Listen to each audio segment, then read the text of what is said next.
Hi,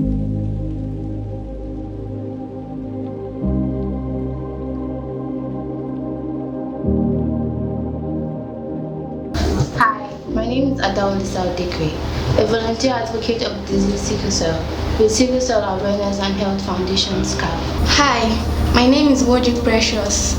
I'm a volunteer sickle cell advocate with the Sickle Cell Awareness and Health Foundation SCAHF. My name is Dixon Braid, a volunteer sickle cell advocate of the Sickle Cell Awareness and Health Foundation SCAHF.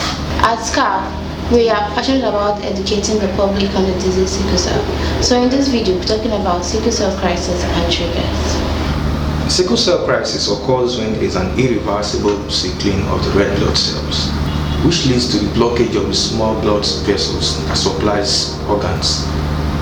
Now, the common symptom of this crisis is pain, which the individual feels in one or several parts of the body, which depends on how widespread the sickling is. There are various types of sickle cell crisis.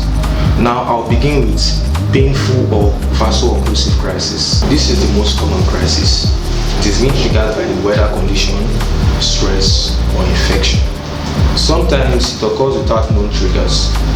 It causes pains in the joints and bones. How do we treat vaso-occlusive crisis?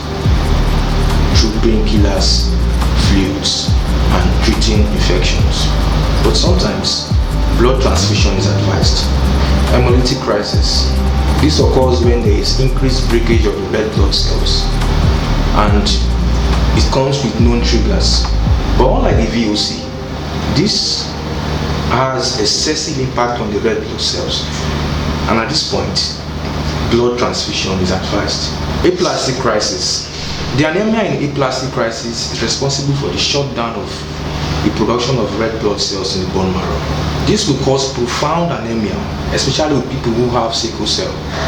This can occur when they have a bone marrow necrosis. Repeated transfusion is not advised, as this can only be a temporary effect. Crisis of different organs. This includes acute chest syndrome in the lungs, priapism of the male genital organs, stroke in the brain, and abdominal crisis, etc.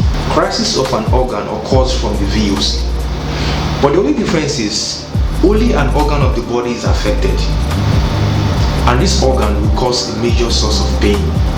Treatment involves pain relief and hydration.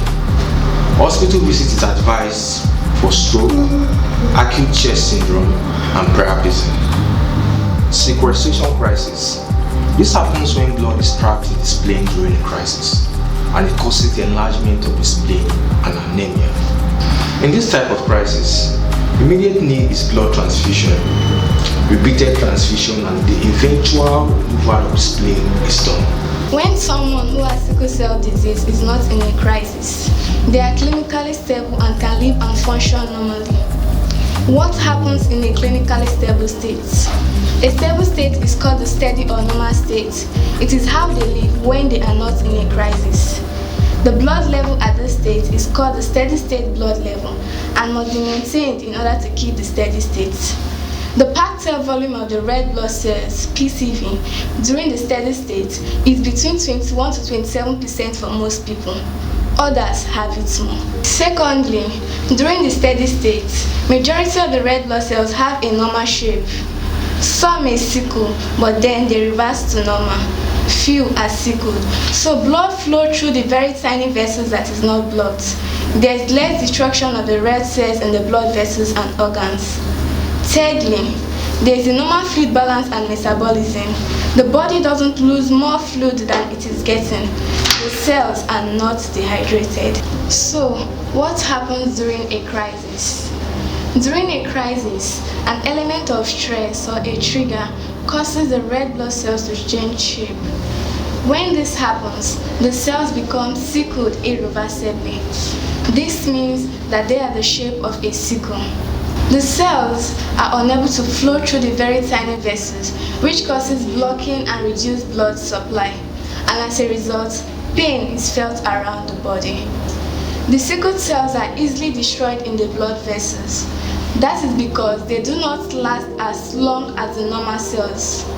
This causes anemia and increased bilirubin in the blood, which causes increased jaundice. Common triggers include fever, infectious disease, medication, extreme temperature, either too hot or too cold weather, emotional stress, extreme physical activity, dehydration, change in atmospheric pressure, reduced oxygen in higher altitude, social habits such as excessive smoking, alcohol intake and substance use, and most times unidentifiable triggers.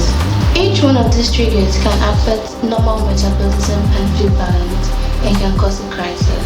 To prevent a crisis, triggers can be avoided or corrected when noticed. So always stay hydrated, avoid stress, good diet, treat all infections promptly, take all medications prescribed by your doctor only, and exercise but with care.